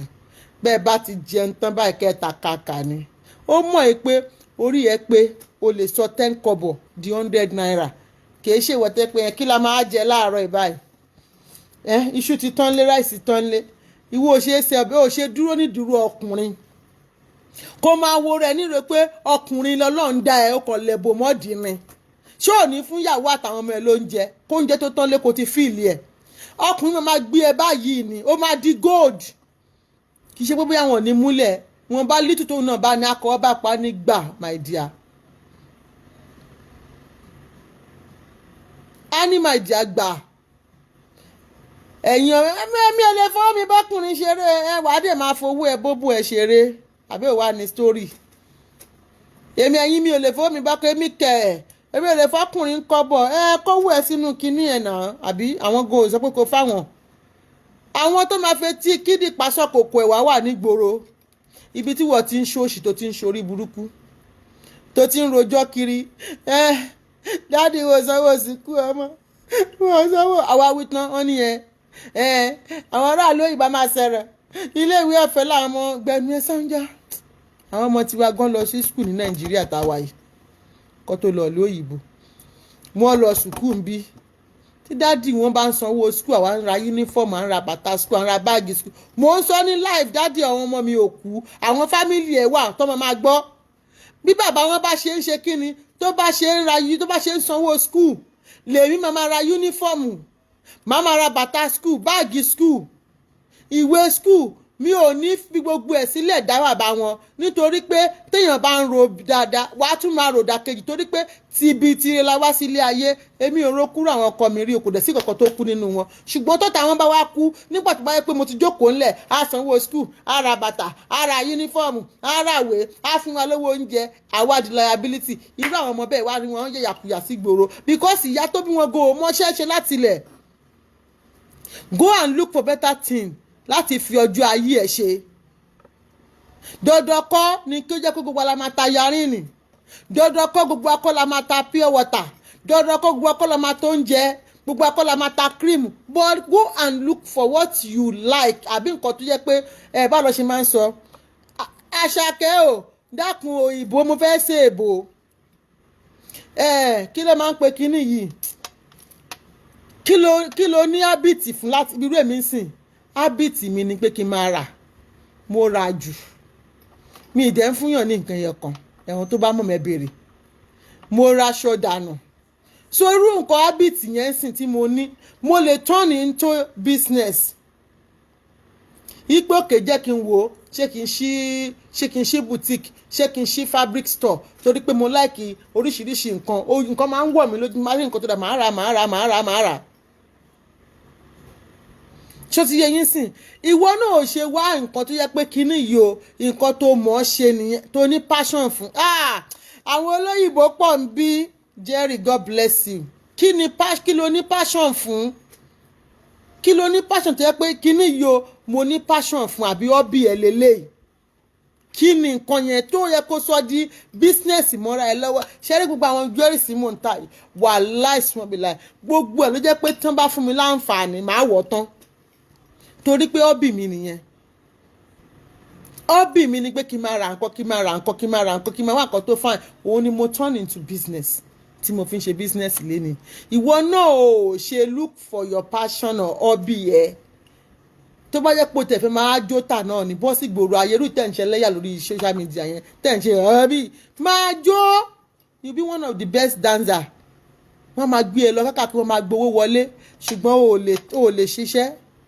o ò lè tọ́jú ọmọ o ò tún mọ kọ́ tọ́jú wàá fẹ́ kéku o wàá fẹ́ lá ara ẹ tó ń gbóná yẹn wọ́n bẹ̀ bu pure water tó bá yá ó máa tutù torí olówó máa ti gbọ́pọ̀ ẹ lọ finally tó ò ní rí mọ́ wàá kàn máa fetí gbọ́ máa di pílò máa yà ni tó bá di lóru kó má lọ máa wá pílò máa yà wàá wá pílò máa yà gbẹ̀yìn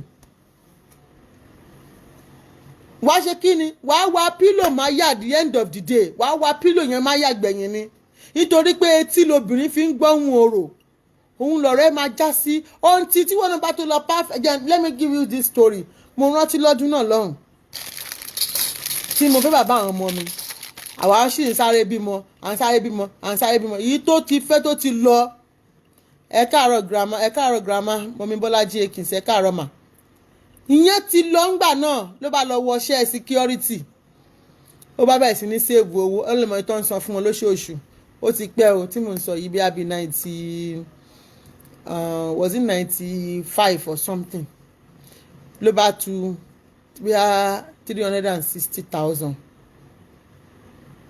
ló bá tu jọ ó ti wá fáìn ó ti lo cream gbàyẹn láyé dámọ́ fètì demofate burúkú tó ń tà London gbà yẹn wọ́n ti bá ra wá ló ti rà ló ti pọ́n bọ́ọ̀rẹ̀ wọn kan ṣe pàdé ẹ̀ nìyẹn pé gbà yẹn kò tí ì sí pé fóònù yẹn kò tí ì rampad tó bá rí lágbájá tí mo pàdé lénìí owó ti wà lọ kódò tí ń lo mọ́tò ó pọ́n ni o ọmọ funfun ni o ẹ̀yin èèyàn mi wọ́n wá lọ ni ẹ bá ń gbọ́n wá lọ straight wọ́n wá lọ kí ló jẹ́ kó wá lọ yẹn ó ti níṣẹ́ ó ti bẹ́tà láìbá ara ẹ̀ ó ti ń ṣe nǹkan míì ó ti kúrò níbi tó fílẹ̀ sí lẹ́yìn ìgbà tó máa wà ló máa padà wọ́n máa bímọ méjì ìlànà bá ká a ní tó bá ní ego Kudi tó ní lọ́wọ́ kó ti fi ẹlẹ̀ for donkey years tọ́lọ́run bá ti bọ́ta búrẹ́dì ẹ tọ́lọ́run sọ pé agogo ẹ ti lù ògo ẹ dé tó tàn wọ́n máa wá ẹrí ni tó bá wà nínú olè ìjọ kan lẹni tó mọ̀ wọ́n rí máa sọ pé mo pàdé Síkírátù Àjọkẹ́ ọmọ yẹn ti dùn jù tó bá rí níjọ́ tí mo rí ń patí kan ó wá wá àwọn nǹkan tó wọ̀ wọ́n á wá nọ́mbà ẹ̀ tó bìlí pé nọ́mbà ẹ̀ wọn ò mọ nọ́mbà yẹn wọ́n á tún wá dọ̀bálẹ̀ wọ́n á pọ̀tírètì fún wọn ṣe pé má bínú èṣù yẹn tọ́nà wọ́n ní èṣù ní jẹ́ torí Ọlọ́run má bínú mo bẹ̀ ẹ́ torí Ọlọ́run ṣàánú mi èṣù ní you know I love you Sister Lara Balogun ẹ káàárọ̀ mà I love you I can't ó ti ẹ̀tún gbọ́ kankan wá ní kinní ìyá àti kinní ìtìjọ́ múlẹ̀ ní èṣù ní wàá tún wá di local champion wàá tún wá di wàá gba championship ẹ padà championship ẹ wàhálà ìwà gbà wọ́n á tún gbélé ẹ lọ́wọ́ padà ó bá ń gbọ́ owó nìkan ló lè ṣe o owó nìkan ló lè ṣe o entrepreneur and making yourself a better person bẹ́ẹ̀ ni kò sí bí mo ṣe wà owó nìkan ni wọ́n ń wá mi lámẹ́ yéé pàrìpà tó bá ń gbọ́ wọ́n ń wá mi lámẹ́ sister brother Tẹ́júmádé Adédòkun ó bá ń gbọ́ wọ́n ń wá mi lámẹ́ bí mo ṣe wà àwọn tí mo ti fi ilẹ̀ wọ́n ń wá mi ni ọmọ tó ń sọ lọ́wọ́lọ́wọ́ tó ń sọ tán lèmi torí mi kò kọjá àyè mi ìdẹ̀nà gẹ̀rẹ̀ lanúlẹ̀ mi káwọn mú wá sórí social media wá tọrọ owó lọ́n má jẹ́ Àṣàkẹ́ mi bẹ́ẹ̀ ni mi káwọn mú wá sórí social media wá tọrọ owó mo palẹ̀ mọ́ mi délùú òyìnbó kí n lọ sùn kalẹ̀ mo pala ìmọ̀ra mi kúrò ní Toronto mo ní pátí àti owó bàbá kò ń ṣọ̀nà mi mo japa even nígbà táwọn ọmọ mi fẹ́ wọlé mo já kúrò ní school ni na I used to be a nursing student mo rí pé kí ni mo fẹ́ fi kún ta ni ó bá ń gbé e mo japa ni mo bẹ̀rẹ̀ sí lọ ṣiṣẹ́ gbéyàgbéyà mo fà back and front back to back mo fà mo kówó jọ DNA ìtọ́jà ní kí kọ́kọ́ lọ ṣe lásán ó fẹ́ bá yí ọ̀tá mi jẹ àwa mẹ́fà DNA ó lágbára pọ̀ mo sì gbọ́dọ̀ sanwó mo mọyé tí mo sọ fún DNA lásán so mo jára mi mo dúró re torí nígbà tí mo kọ́kọ́ lọ tí mo kọ́kọ́ wálé dáàdi ẹ̀jẹ̀ kò sówó lọ́wọ́ mi sẹ́fẹ̀ẹ́ bẹ́ẹ̀ bá lé owó lọ́wọ́ ó sunkún oúnjẹ ó lọ rèé bó oúnjẹ táwọn máa ṣakọ wọ́n máa ṣakọ nígbà tí mo kọ́kọ́ padà wálé 2004 ṣìngbáyín kò sí ṣẹ́ni tí ò níwèé máa ṣiṣẹ́ nílùú òyìnbó níbo ló ti fẹ́ ríṣẹ́ ṣe ó bá sì ní wọn fún ẹ̀wẹ̀ wọn ò ní fún ọ nígbà mo dé ó ti lọ láti èsì omi ló mú bọ̀ I came with the $500 nígbà wọ́n sì fi brain wọ́n sì gba $500 ń lọ́wọ́ mi ìyá màjọ̀tá mi o ọbẹ̀ bá tán ló ní bá máa ṣe ọbẹ̀ ti tán ẹjọ́ òṣòwò ẹ̀jánú mi sẹ̀rí bá gbọ́ ọmọ rápálá gbà sí ọlọ́run bá fọ̀run kẹ́yà mi tí mo sì ń jẹ́jà tuwó jọ àtọ̀rẹ́ mi àtàbúrò mi tọ́bí tẹ̀lé mi tí mo ṣe bá mọ̀ gbàtọ́ tuwó yẹn jọ tán tí mo wá ń lọ tí mo ti ra tíkẹ́ẹ̀tì ohun tó yẹ jẹ́ pé ẹni tó bá ti jẹ́ ẹni tó ní brain business ó máa ní forever ni mo wò pé mi ò níṣẹ́ ń bẹ̀ yẹn kí ni n fẹ́ lọ dé bá gbogbo àwọn kìíní tà ń wò yìí gbogbo ẹ̀ ìyá Ìbàdàn don't make me late to work o because I can't leave this wonderful chat. Sister Oluwakemi, thank you ma. Mo ra báàgì kún, mo wá ra àwọn báàgì kan gbà yẹn, báàgì yẹn Versace ni, ó máa dàbí bọ́ọ̀sì báyìí ni. Mo ra mo fẹ́ ra tó mẹ́wàá, èyí náà ń tà ń gbà náà 6,000 naira. This was 2005. Mo ra bíi mẹ́wàá, mo ra àwọn jewelries, mo ra ago, mo ra gbogbo ẹ̀. Mo ta bá inú mi ń dùn ni nígbà táwọn gan pè mí pé kíni ṣe ẹ gbádùn èmi gan wá bẹ̀ sí ń ṣá mo wá ń gapá mo ní kíni kí ló dé kí ló ṣẹlẹ̀ bàbá gan rí pé ohùn mi tún ti yàtọ̀ because mo bẹ̀ sí ní bùgá mo ń bùgá ni ẹ wo ìgbà tí mo wálé yàtọ̀ sígbà tí mo ti lọ ní mo kúnlẹ̀ gbowó ní mo kúnlẹ̀ kan tó fún mi ní 3,000 nígbà náà kí n lọ fi síbẹ̀ tí ó yẹ pé mi nìkan mo fẹ́ jọbẹ̀ yìí o wọ́n ó jẹ àwọn ọmọ náà ó jẹ o wọ́n ó jẹ àwọn ọmọ náà ó jẹ ní mo kúnlẹ̀ báyìí tí mo bẹ̀ wọ́n mọ̀ ṣàkọ báyìí ni wọ́n lè má wálé fọ́jọ́ méjì gan ojú àríra dára dá tó bá ti níṣẹ́ lápá tó ní nǹkan tó owó tá à ń wí owó àwo kò sí nǹkan tí ò lè dálẹ̀ bá ní owó lọ́wọ́ kò sí nǹkan tó lè ṣe yes tí ò bá ṣe pé nítorí pé àwọn ọmọ mi fẹ́ wọlé wàláhì èmi gan á ti di RN mi ò rí school yẹn lọ mọ́ dàárọ̀ yìí mo tún padà sí ní recently ẹ̀mí bí bá ń gbọ́ ẹ̀mí mi ò gbé àyà mi ò gbé mo já kúrò ń bẹ̀ ni mo ti wọlé mo sì ní káàdì student kìíní mi lọ́wọ́ wà lọ́wọ́ mi even tí mo padà lọ sí recently ó yẹ kí n ṣe tán ṣebí 2021 làwà ọdún ló yẹ kí n ṣe tán mo filẹ̀ fún wọn mo lọ ṣiṣẹ́ mẹ́ta ni pé àwọn ọmọ ọlọ́mọ láti jọjọ́ yìí wọ́n ti ń bọ̀ àbáyà wọn mo fà á lójú pálí mo fà á gidi ẹ̀yin ò ṣe lọ wáṣẹ́ ẹ ṣe máwọn ọkọ yẹn gan for now gbogbo ẹ̀yin tẹ́ bá ṣe pọ́kùnrin fi yín lẹ̀ ọkùnrin ò tọ́jú ọmọ ẹ ṣe mú àtàwọn àti ìyàwó tó bá náwọn gbéra wọn kiri tó wọ́n ṣẹ̀ṣẹ̀ ń fẹ́ ẹ̀yin ò ṣe é dà wọ́n nù ẹ̀yin náà gbajúmọ̀ tí yín kẹ́ lọ wáṣẹ́ gidi ṣe ẹ yé try láti live jẹ́ ń sọ fún yín láàárọ̀ ìwọ tó bá yẹ kó wà ní irú room and parlour self kó o lè fi rí àwọn ọmọ ẹ̀tọ́ láìtọ́ yanjú kó o lè fi rówó tó kù mójútó wọn kó o lè fi rí wọn bá nǹkan tó bá ń tà àbí nǹkan tó bá ń ṣe kó o lè fi rí tọ́ àwọn ọmọ ẹ̀ tó bá believe pé ó yẹ kó o lọ gbalé kó o lọ gba 3 bedroom sí Ìkẹjà ó dẹ̀ yẹ kó máa wá gbé nínú Ìkòròdú Èrúnwẹ́ àbẹ̀wé ẹlẹ́pẹ̀ tó bá yẹ kó wá máa gbé ń bẹ̀ kó wá gba room and parlour kó wá school àwọn ọmọ sádùúgbò ń bẹ̀ kó wá gba room and parlour bóyá ń gbabẹ̀ ní 100,000 ó wá ló fẹ́ lọ gbalé 1 million ó máa tẹ́gbẹ̀yìn ni wọn wá ní rí ẹ mú rárá bàbá wọn yẹn máa fi ẹsẹ̀ lẹ́yà torí wọn máa rí àwọn ọ̀rẹ́ èsì máa rí ẹ wọn ní ta ni tó bá rí lágbájá ó yá help situation ẹ ìyàwó ọkọ ẹ̀yẹn kan ló máa sanwó ilé ẹgbẹ̀yìn.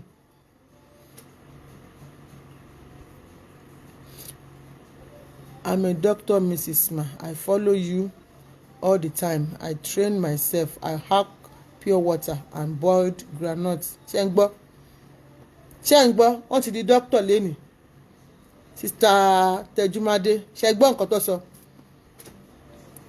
ìwọ ṣe ń ṣe kí ni ẹ jẹ́ n bá yín pín ní kọ́mẹ́ǹtì yín ó make sense ìbàjẹ́ ìwọ ṣe ń tẹjúmọ́ kíní kó jẹ́ pé yàrá kan gan ló ń sùn kó fi tọ́jú àwọn ọmọ sí tiẹ̀ kọ́ lóun wá gbàbẹ̀ gbàdúrà ẹ kẹ́lẹ́dà àwọn ọmọ yẹn wá padà ṣínà fún ẹ ẹlẹ́dà àwọn ọmọ wọnú ọlá ló ń ṣílẹ̀kùn fún wọ́n ṣílẹ̀kùn àánú fún ni because ó dúró fàyà gbé pé yes wọn bá gbogbo ntọ́lọ̀ ń fún òun yìí òun á ṣiṣẹ́ ẹ gbàgbé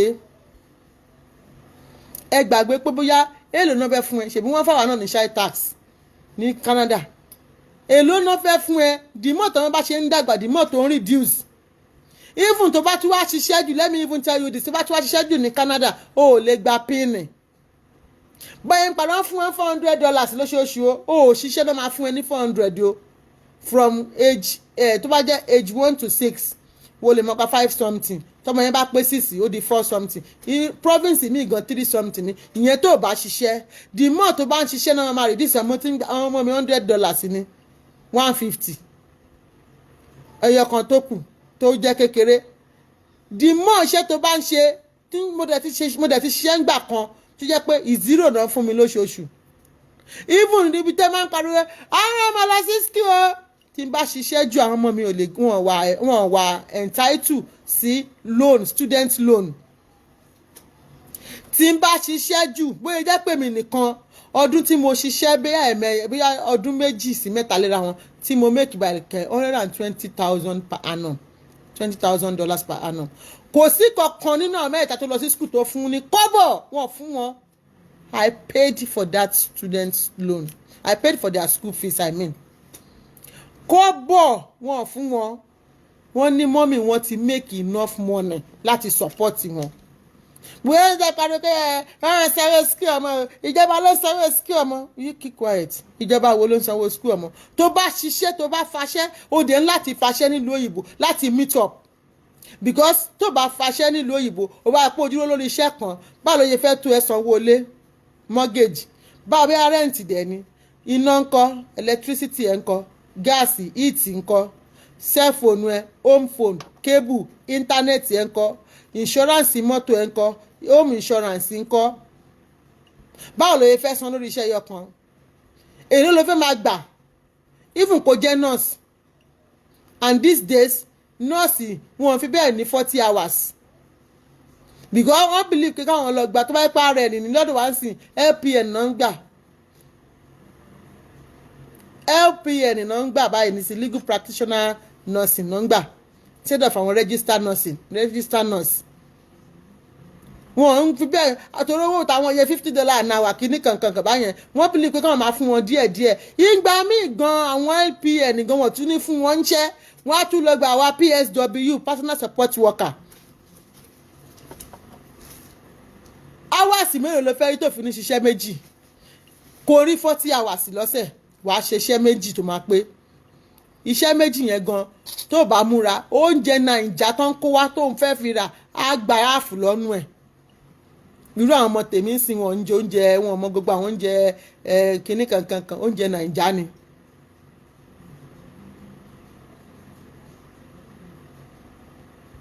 bẹ́ẹ̀ ni tó bá tún wá já wọn tó tún wá jẹ́ tún sàn kọ́kọ́ fún yín ẹ̀yin ará Nàìjíríà tẹ́ pé ọ̀tọ̀ níbi tẹ́ máa ń rọpò lọ sí tó bá yẹ pé o wá ní ọmọ tí ò tí pé 14 years tí o lè dá fi sílẹ̀ nínú ilé ayé mi o babysitter máa gbowó tán ni bẹ́ẹ̀ ni tó bá yàjàrí lòkì babysitter ìyẹn lè máa ní kó máa san $20 a day tó bá fẹ́ gbé lọ sí registered one ní Canada is 1,600 ní lóṣooṣù tó bá jẹ́ pé o lọ apply fún subsidy wọ́n máa yọ 900 kúrò ńbẹ̀ sorry wọ́n yọ 600 wọ́n máa san 900 ṣebí nínú owó iṣẹ́ yẹn náà ni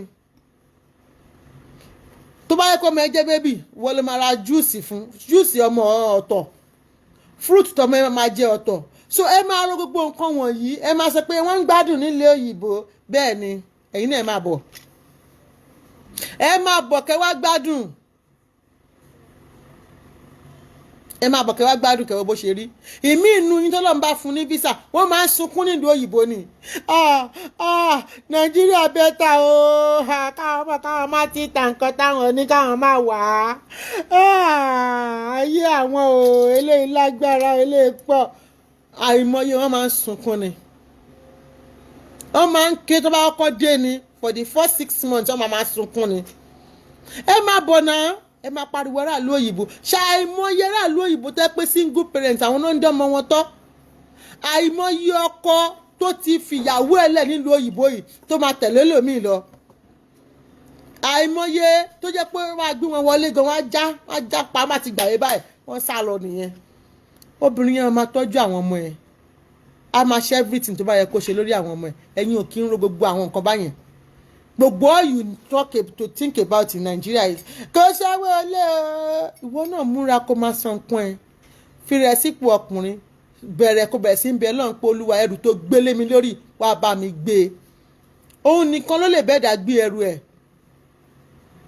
Ọlọ́run bá mi gbé ẹrù yìí pọ̀ jù mí lọ ràn mí lọ́wọ́ bá mi gbé e wọ́n dẹ̀ ní pé kí ló ti ń pè Sister Fúnkẹ́ Yusuf ẹ káàárọ̀ Olúbí Jones ẹ káàárọ̀ màṣẹ wà wọ́n ní pé kí náà ti ń pè lọ́rọ̀ tó wà ń bẹ̀ sísá lọ́lá ẹ̀ka àrọ̀ wọn ó lè jókòó kalẹ̀ kó sọ pé kọ́lọ́run ràn ẹ́ lọ́wọ́ God help those who help themselves bẹ́ẹ̀ lọ lórí ìbò ṣe sọ ìwọ tó ò níṣẹ́ tó wá ní ràn mí lọ́wọ́ olúwa olúwa olúwa olúwa ràn mí lọ́wọ́ Jésù ṣàánú mi kí ni kó ṣàánú ẹ lórí ṣé lórí àìníṣẹ́ ni kó ṣàánú ẹ lórí àbí lórí bó ṣe jókòó kalẹ̀ ṣùgbọ́n tó bá pọ̀ ní nǹkan kan tó ń ṣe ẹlòmíràn fi bísínẹ́sì tọ́ kò dẹ̀ mọ́ ṣe èmi ò ń blame wọn ṣùgbọ́n àwọn ẹlòmíì wà ní báǹkì tó yẹ pé cleaner ni wọ́n make owó mo lọ síbì kan lánàá mi mọ̀ bóyá anybody mọ ibi tó ń pè ní goodies ní Victoria Island that's where I went to supply yesterday ibẹ̀ ni mo ti ń gbọ́ tí àwọn ọbẹ̀ Sister Mary ọlọ́pàá ẹ̀ka àrọ́mà tí àwọn management yẹn lọ ń pe àwọn sales girls yẹn àwọn cashier yẹn ìpè have you filled your life insurance mo kọ́kọ́ wọlé pé life insurance ní Nàìjíríà wọ́n ní àwọn máa yọ nínú sálárì wọn wípé life insurance wọ́n ń gbowó náà tó bá mọ̀ pé o lè ṣòwò ẹlòmíì kò láìkì kó ṣòwò kò mọ̀ kankan pa ẹ̀ wá iṣẹ́ kéékèèké kò ní dandan ni kó máa wáṣẹ́ kan san millions fún ẹ tó bá yẹ pé management ni máa manage ara ẹ tó bá yá ọ̀nà àlà àwọn ọkùnrin bàbá gbogbo ayé ni wọ́n kò lè dúró lórí ìwọ nìkan torí pọ́nrán tọ́lọ́ ń gbé sí wọn nídìí ó ní kó máa fi dáràn kiri ìgboro ni máa fi dáràn ni bẹ́ẹ̀ ni o pọ́nrán tọ́lọ́ ń gbé sí okùn gbọ́nrán tọ́lọ́ ń gbé sí wọn nídìí yẹn ó ní kó máa fi dáràn ni tó bá ti fi ń kàn kiri báyìí wọ́n ń dáràn kiri ni ọ̀ràn tágbára wọn go lè ká ọ̀ràn táwọn go mọ báwọn ṣe débẹ̀ tó ṣe dá ọ̀ràn yẹn òun Ọlọ́run ti gbé sí wọn dì so wáyé tó fi gbà kámú kó mójútó àwọn ọmọ èyí tó bá ti èso rere Sister Olúwatóyìn Akínbámi ẹ̀ka àrọ́mà tó bá so èso ògì tó lọ́n jẹ́ kí dùnú jáde ń bẹ̀ yẹn lọ́mọ bíbí kí ló tó gbà pé yes Ọlọ́run kẹ́ Ọlọ́run dá ẹ lọ́lá kó máa wo àwọn ọmọ yẹn bí ẹni pé òun rí Ọlọ́run ẹ kó máa tọ́jú wọn lójú méjèèjì kó má bàa yọ ọmọ burúkú because mo ní àwọn àbúrò ọkọ mi kan àwọn cousins wọn lady yẹn mo láti sọ pé alágbájá ẹ tún lọ ṣọ́ọ̀bù níjọ́ Sunday ó náà ti jọkẹ́ àǹsíkírà ń gbọ́dọ̀ lọ ọmọ mi máa sìn wọ́n ni máa ṣe very young lady máa make sure pé gbogbo nǹkan tó bá fẹ́ àmì ìfẹ́ kọ́ láàkẹ́ ní tìmà ẹ jẹ́ ń lọ níjọ́ Sunday ìta bá tà yẹn náà ni ó mọ́ ọmọ ẹ̀ ń lọ nǹkan tẹ́lòmíì ò fojú sí nylon lásán wọn lòmíì ìṣòrí rẹ̀ ń di ẹ̀ just ordinary nylon lásán ní Nàìjíríà yìí wọn lòmíì mèkè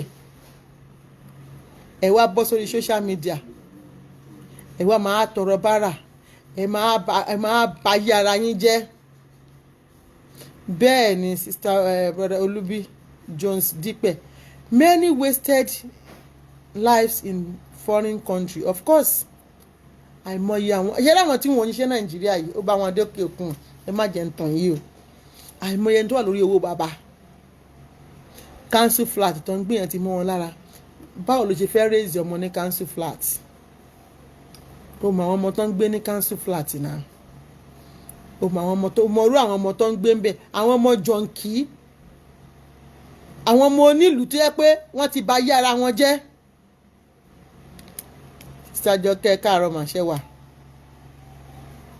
tó yẹ kí wọ́n ti bà yé ara wọn jẹ́ àwọn àti àwọn ọmọ tí náà máa sọ àwọn náà gánà àsọtẹni tí ò níwèé àwọn ẹlòmíín wà condition ló jẹ́ kán lọ sí council flat o ìwé kò síwèé lọ́wọ́ wọn ìwọ tó gbéwèé dání ńkọ́ ìwọ tíjọba àlú yẹn gbéwèé lé lọ́wọ́ ẹlòmíín gbàwé tán nílùú òyìnbó ó ń káwọ́ bọ̀tọ̀ ìmíì gan máa tàwé ni ó yá gbé àǹtí lọ fìwé mi ṣiṣẹ́ kó mú iye báyìí wá lóṣooṣù lẹ́lòmíín bá kiri nílùú òyìnbó torí òun fúnra rẹ̀ kò lè ṣiṣẹ́ èkúté ti tọ̀ sí lápá àgbà tí ò bá kẹhùn sọ̀rọ̀ á kẹtàn sáré Yorùbá ló sọ bẹ́ẹ̀ ọmọ tó ò bá tọ́ ló máa gbélé tó kọ́tà ó máa padà ṣépè fún ẹni the funnest part of it ni pé àwọn ọmọ yẹn wà ní ṣépè fún bàbá wọn ìwọ nìyá wọn ìwọ ló bí wọn ìwọ náà máa padà ṣépè fún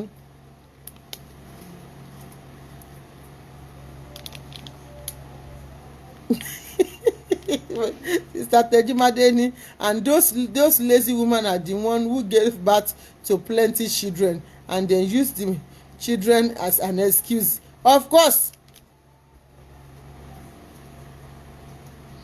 Ẹ máa wá sórí social media, ẹ ti sọ social media di ilé wa gbà nítorí tí ń fún yín ní freebies, ògo yín lẹ̀ ń tà. Ọlọ́run ní jẹ́ kẹ́ ta ògo àwọn ọmọ yín dànù.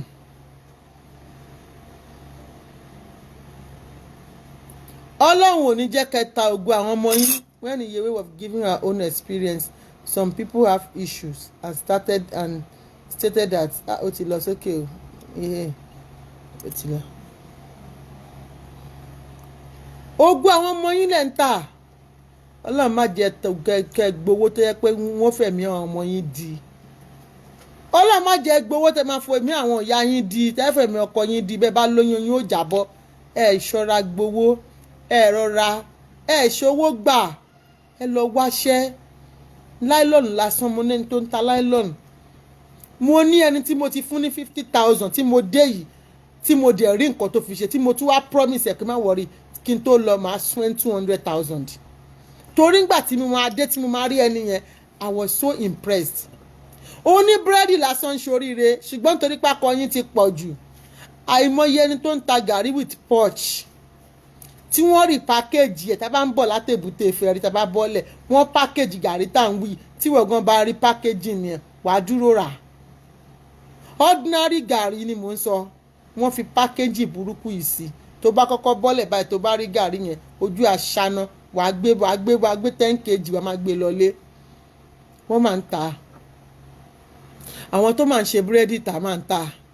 Àwọn ẹlòmíì máa ń gbà mọ́ ní woman kan lẹ́gbẹ̀ẹ́ street wa yìí kò lọ bí kankan rí bá ti gba ọpọ́n búrẹ́dì yẹn tó báyìí ojoojúmọ́ ni ó sọ̀kalẹ̀ ni ó máa mú tiẹ̀ yá mú tiẹ̀ ó ń rówó.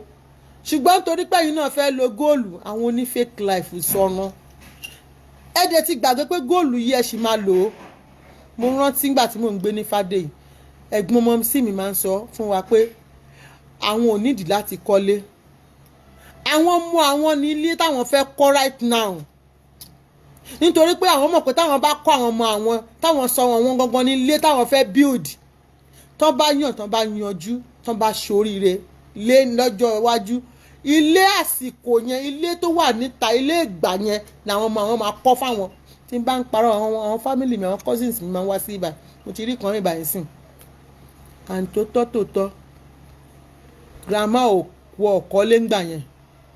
Wọ́n kọ́ àwọn ọmọ wọn, wọ́n fún jà, wọ́n dúró, wọ́n tajà nínú oòrùn, wọ́n ṣe oúnjẹ tà, wọ́n ta jewelries, wọ́n lọ sí Àbújá, wọ́n lọ ń kóṣù. Yes, ọmọ wa supply wọn ní my 12. Lẹ́ni nǹkan, let me shock you. Ọmọ wọn mẹ́rẹ̀ nínú ọmọ ọlọ́mọ mẹ́fà náà bí. 4 wà ní London yìí yẹn tó ń do well. Second to the last born wọn ó ní big hotel ní Kòròdú yìí.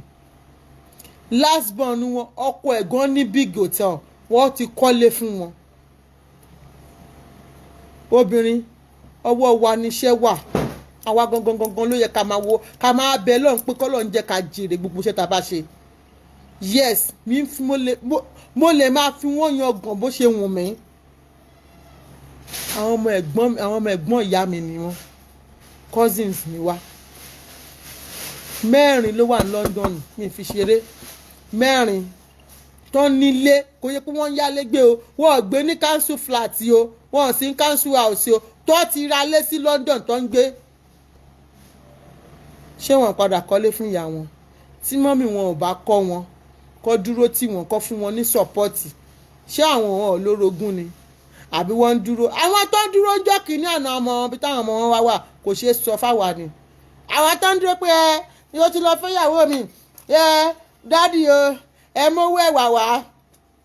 Dádì o, iṣu ti tán lé. Àmọ́ bí táwọn ọmọ wọn wà. Àwọn àkọ́bí wọn gan-an. Wọ́n ṣe kí ni? Wọ́n sì ń tọrọ jẹ, wọ́n ràgàbó lé dádì wọn tó ti kú ni wọ́n fẹ́ gbé lẹ̀. Wọ́n wá jógbójú lógún, wọ́n fara wọn fóṣìta.